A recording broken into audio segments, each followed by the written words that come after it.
The medical bay smelled like antiseptic and burnt metal. Bright overhead lights cast stark shadows on the sterile white walls. Samuel Lorne sat on the edge of the exam table, his left arm held stiffly against his chest, blood slowly seeping through the torn sleeve of his uniform. His jaw was clenched, not from the pain, though there was plenty of that, but from sheer frustration. Across from him, Rilven stood frozen, his elongated fingers twitching as his three eyes darted between the wound and the crude first aid kit Samuel had pried open. Rilven, like most of his species, the Yelv, was a student aboard the interstellar research vessel Elyndra, shadowing various crew members to learn about human adaptability. That particular lesson had taken an alarming turn. "You are bleeding," Rilven said, voice tight with something that sounded suspiciously like panic. "Yeah, I noticed," Samuel muttered, peeling back the fabric to get a better look. The gash ran from just above his wrist to mid-forearm, deep enough to make his stomach turn. The ship's automated systems had malfunctioned during a repair job, sending a jagged piece of metal straight into his arm before he could react. "I must summon the medical personnel," Rilven said, already reaching for the panel on the wall. "No time," Samuel said through gritted teeth. "They're dealing with bigger problems. We've got 3 engineers with plasma burns. I can handle this." Rilven's skin, normally a pale violet, darkened in alarm. "You cannot handle this. You are wounded. You require professional treatment." Samuel exhaled sharply. "I will get treatment, just not right this second." He dug into the kit, pulling out a needle and sterile thread. His hands were steady, practiced. This wasn't the first time he'd stitched himself up, though it had been a while. Rilven took an involuntary step back. "What are you doing?" "Stitching the wound," Samuel said, biting the end off a length of thread. "Keeps it closed so I don't bleed out or get an infection before I can get real care." Rilven's 3 eyes widened. "You are manually repairing your flesh? Without anesthetics? Without proper medical supervision?" Samuel positioned the needle above the wound. "Yeah, that's the plan." "Samuel, Lorne, this is an..." Rilven's voice faltered as Samuel drove the needle through his own skin. A sharp hiss escaped through his teeth, but his movements remained firm, practiced. The first stitch went in cleanly. Rilven recoiled. "Doesn't that hurt?" Samuel let out a short breath, his fingers pausing for a fraction of a second before continuing. "Of course it hurts," he said, focusing on his work. "But stopping to complain about it won't make it hurt less." Rilven looked horrified. "That is not how pain works." Samuel didn't respond immediately, threading another stitch through his skin. His arm throbbed with each motion, but he kept his breathing even. "Pain's not some unstoppable force. You deal with it, move through it. If I sat here waiting for it to stop hurting, I'd still be bleeding all over the floor." Rilven's hands twitched. "This is not normal. Humans should not be capable of this level of pain tolerance." Samuel snorted but didn't look up. "You think I like this? Pain tolerance isn't about enjoyment. It's about necessity. I don't want to be doing this, but you said it yourself. We need the med team focused on worse injuries." He tightened the thread, knotting it securely. This is just inconvenient." "Inconvenient," Rilven repeated, voice unsteady. "You have torn flesh. You are suturing yourself without numbing agents. You consider this inconvenient?" Samuel finished the last stitch and clipped the thread. "Yeah, annoying, but manageable." He flexed his fingers experimentally, wincing as pain flared through his arm. "Not ideal, but I'll live." Rilven didn't speak for several seconds. When he did, his voice was quieter. "Humans are deeply unsettling creatures." Samuel chuckled, reaching for the antiseptic. "You're not the first one to say that."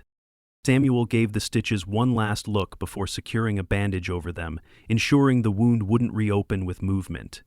His fingers trembled slightly from adrenaline, but he ignored it, flexing his hand to make sure he still had full mobility.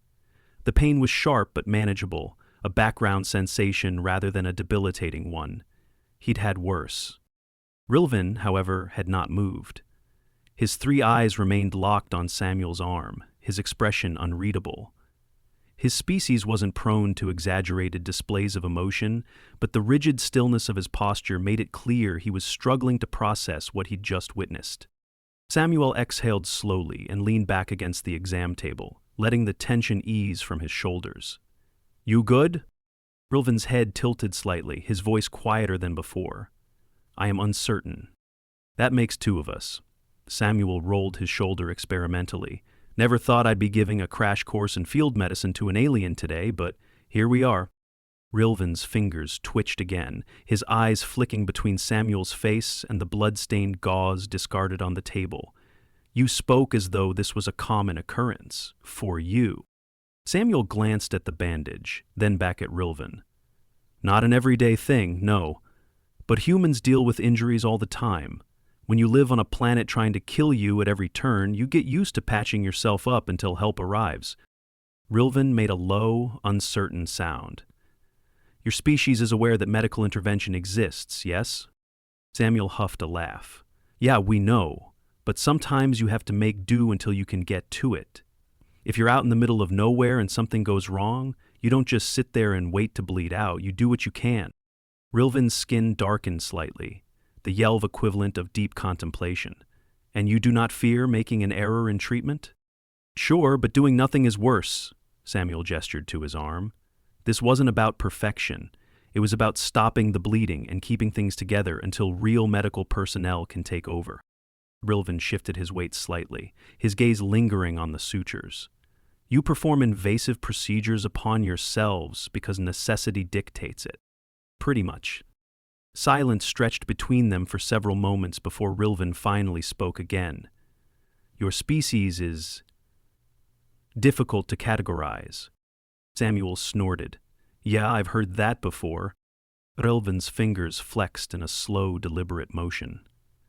Humans speak of pain as though it is an inconvenience. You endure injuries with minimal distress.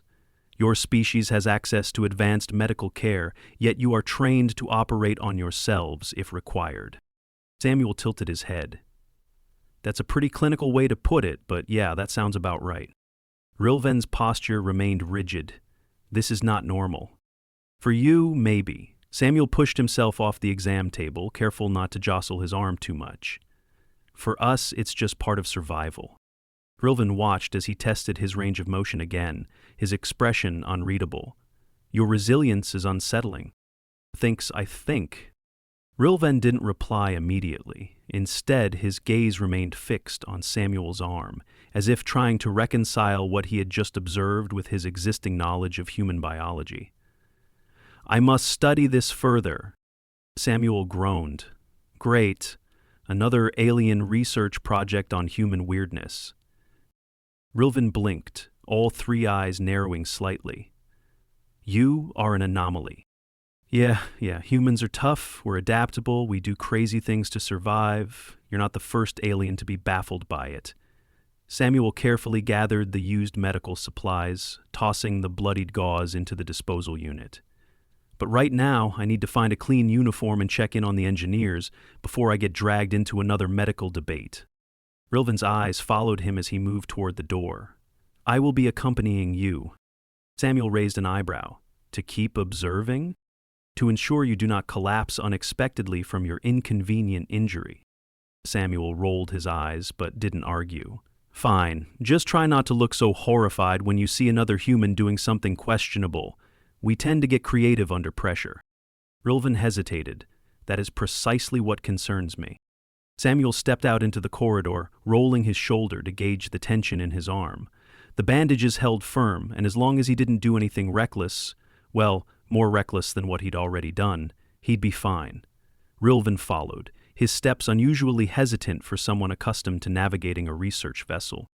The passageway hummed with distant activity. Emergency repairs were still ongoing, but the chaos had ebbed. Crew members moved with purpose, their voices clipped but controlled. The worst of the crisis had passed, though the aftermath lingered in the form of singed uniforms and smudges of soot on faces. Samuel caught sight of Lieutenant Vance near the engineering sector, her uniform jacket missing and sleeves rolled up. She was speaking with a technician, her expression sharp with focus. The moment she spotted Samuel, her gaze flickered to his arm. You get that looked at? Handled it, Samuel said. Vance's eyes narrowed. By who? He hesitated. She exhaled through her nose. You stitched yourself up again, didn't you? Rilven, who had been silent up until now, made a noise somewhere between disbelief and exasperation. Again? Vance crossed her arms. You've got a bad habit of patching yourself up instead of waiting for medical. It wasn't a bad enough injury to justify pulling anyone away from more urgent cases, Samuel said. Vance gave him a long look before shaking her head. Next time, at least let someone else do it. No promises, he said, adjusting the bandage slightly. Rilven's 3 eyes remained fixed on the exchange in what could only be described as mounting incredulity. Does no one find this alarming? Vance glanced at him. You must be one of the Yelv students. You get paired with Lorne? Regrettably. She huffed a quiet laugh. Yeah, that tracks. Samuel ignored them both and focused on the engineers working on a damaged access panel. Sparks intermittently flared from the exposed wiring as someone muttered curses under their breath. How bad is the damage? Vance followed his gaze. We've got power fluctuations in isolated sectors, but nothing catastrophic. Shields are still holding and propulsion is stable. The medbay's overwhelmed, but they're managing. Samuel nodded. Good. I'll be fine, then. Vance didn't argue, though her expression made it clear she wasn't entirely convinced. Rilven, however, was still visibly unsettled. You are all behaving as though this is a trivial matter. Samuel glanced at him. Because, relatively speaking, it is. You sutured your own arm without anesthetic, Rilven said, his tone edged with something close to frustration. Your superior officer is not even mildly disturbed by this fact. Vance shrugged. Lorne's been through worse. Samuel rolled his shoulder again. It's not like I enjoy it. It's just sometimes the fastest option. Rilven exhaled sharply, the Yelv equivalent of someone trying very hard not to shout. Your species prioritizes efficiency over personal well-being to an alarming degree. Samuel snorted. That depends on the human. Vance gestured vaguely. And the situation. Some of us are more reckless than others. Rilven muttered something in his native tongue, which Samuel suspected was not particularly flattering. The technician at the access panel yelped as a small arc of energy snapped against their glove. They cursed, shaking out their hand. Try bypassing the overload circuit, Vance called. Already did, still unstable. Samuel moved closer. Let me see. Vance shot him a look. You're injured. My arm still works. She hesitated, then stepped aside as he crouched near the panel. The exposed wiring was a mess of scorched insulation and half-melted connectors. He studied the layout, tracing the circuits in his mind. Reroute power through the secondary conduit, he said, pointing to a junction. You're getting a feedback loop from the damaged relay. If you bypass it here, you'll stabilize the flow without overloading the system. The technician hesitated, then adjusted the wiring as instructed. After a few tense seconds, the flickering power readings steadied. Samuel leaned back. There. That should hold until a full replacement can be done. Vance nodded in approval. Nice work. Rilven, meanwhile, had gone very still. You are actively engaging in manual labor despite an open wound. Samuel glanced at him. I'm not exactly swinging a hammer. This is not normal, Rilven muttered. Vance smirked. You'll get used to it. I do not believe I will. Samuel stood, flexing his fingers again to make sure he hadn't pulled the stitches. The pain was still there, but it hadn't worsened. Vance checked her communicator. Medbay's calling for an update. I'll check in. Samuel nodded. I'll head there soon. Rilven narrowed his eyes. Will you actually seek medical attention? I'll let them look at it, Samuel said. No guarantees they'll do anything different from what I already did. Rilven made another sound of exasperation. Humans are impossible. Yeah, Samuel said, grinning. We get that a lot.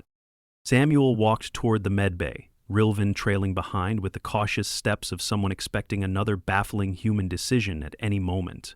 The corridor was quieter now, though the hum of repairs still vibrated through the walls. Crew members moved with purpose, but the immediate urgency had faded. Inside the medbay, the air carried the sharp scent of disinfectants and sterilizing agents. The overhead lights were bright enough to emphasize the controlled chaos. Medical personnel moved between occupied beds, attending to the worst injuries first. Plasma burns, concussions, a few fractures, nothing fatal, but enough to keep the staff overwhelmed. A nurse glanced up as Samuel stepped in, then did a double take at the bandage on his arm. She looked like she was about to say something, but was pulled away by another call before she could. Rilven hesitated at the threshold, his 3 eyes scanning the room as if expecting more instances of human recklessness. His posture remained stiff, though whether from alarm or sheer exhaustion from trying to comprehend human behavior was unclear. Samuel spotted an open cot and sat down, resting his arm on his knee. A medical officer, Dr. Hayes, passed by and slowed when she saw him. Her gaze flicked to the bandages, then back to his face. "You finally let someone take a look at that?" "More like I ran out of distractions," Samuel admitted. Dr. Hayes pulled a stool over and gestured for his arm. He unwrapped the bandage carefully, exposing the stitches. She studied them with a critical eye, her fingers pressing gently around the wound to check for swelling. "You did this yourself?" "Yeah," she exhaled through her nose. "Not the worst field sutures I've seen, but you should have let someone else handle it." "Didn't have the time." "That's always your excuse," she muttered, reaching for antiseptic. "You sterilized the wound first?" "Of course." She gave a short nod of approval, then started cleaning the area with quick, efficient motions. The antiseptic burned, but Samuel barely reacted. Rilven, however, watched the entire process as if witnessing something deeply unnatural. Dr. Hayes moved on to checking for nerve damage, pressing along the tendons in his hand, watching his reaction. He flexed his fingers when prompted, and she seemed satisfied. "You didn't hit anything major, but you'll need to avoid heavy strain for a few days." Samuel nodded. "Got it." She applied a fresh bandage and secured it in place before standing. "Next time, don't be your own surgeon." "No promises," he said, testing his grip again. Dr. Hayes muttered something under her breath and moved on to the next patient. Rilven, still standing near the door, finally walked closer, his gaze flicking between Samuel and the rest of the medbay. "Your medical personnel did not appear concerned by your self-inflicted treatment." "They're used to people like me," Samuel said, adjusting his sleeve over the bandage. Rilven's fingers twitched. "That is precisely what alarms me." Samuel pushed himself off the cot, rolling his shoulder experimentally. "You've been alarmed since I picked up a needle. Your species does not approach injury with the appropriate level of caution." Samuel looked around the medbay, at the crew members patched up and already discussing their next assignments. "We don't have time to be fragile. If we stopped functioning every time we got hurt, nothing would get done." Rilven's expression remained unreadable, but he didn't argue. Instead, he regarded the room in silence, observing the way injured humans continued working, strategizing, adapting. Samuel clapped him lightly on the shoulder. "Come on, you've had enough existential horror for one day." Rilven followed, but his silence carried the weight of someone struggling to reconcile everything he had just seen. The corridor stretched ahead, quieter now that the chaos had settled. Samuel walked with an easy pace, his injured arm held close, but not stiffly. Rilven kept to his side, his expression still carrying the weight of everything he had seen. The Yelv was clearly struggling to process it, though he had stopped voicing his disbelief outright. The ship's internal systems hummed steadily, a sign that repairs were holding. The emergency had passed, leaving only the exhaustion of those who had worked through it. Samuel could feel the dull ache setting into his arm, now that the adrenaline had worn off. It was manageable, just another thing to push through. As they neared the main crew lounge, a low murmur of conversation filtered through the open doorway. Inside, a few off-duty personnel had gathered, their uniforms still bearing the marks of the recent crisis. Someone had managed to get fresh coffee brewed, and the scent filled the air. Samuel grabbed a cup, taking a careful sip. The warmth helped ground him, the bitter taste familiar. He leaned against the counter, finally allowing himself a breath that wasn't tied to immediate problem-solving. Rilven remained standing near the entrance, his gaze flicking across the room with quiet scrutiny. He seemed to be evaluating, cataloging, comparing. One of the engineers, a stocky man with burn marks on his sleeves, glanced up. His eyes landed on Samuel's bandaged arm, and he gave a knowing nod. "Let me guess, you handled that yourself?" Samuel raised his cup in confirmation. "Had to." The engineer shook his head, but there was no real disapproval in it. "You're either the most stubborn man on this ship, or just the most prepared." "A bit of both," Samuel admitted. Rilven finally stepped further inside, his posture still carrying a stiffness that suggested he hadn't fully relaxed. His 3 eyes scanned the gathered humans, his hands twitching slightly in what seemed to be habitual movement when deep in thought. Samuel watched him for a moment before speaking. "Still trying to figure us out?" Rilven turned his gaze to him, his expression unreadable. "You treat injury as an inconvenience. You continue functioning despite bodily harm. Your peers do not question this behavior." The engineer chuckled. "You should have seen him last year. Broke 2 ribs and still finished a full work shift before medical dragged him in." Samuel rolled his eyes. "That was different." Rilven's posture stiffened again. "You continued physical labor with fractured bones?" Samuel exhaled. "It wasn't as bad as it sounds." The engineer grinned. "It was exactly as bad as it sounds." Rilven's hands twitched. "Your species does not recognize its own limitations." Samuel shrugged. "We do. We just also know when we can push past them." Rilven stared at him, as if that answer was more unsettling than anything else he had seen. The engineer took a drink of his coffee, unfazed. "You'll get used to it." Rilven did not look convinced. Samuel finished his coffee, setting the cup down with finality. "Come on, you've had enough existential horror." Rilven hesitated before following, his expression still carrying the weight of everything he had learned.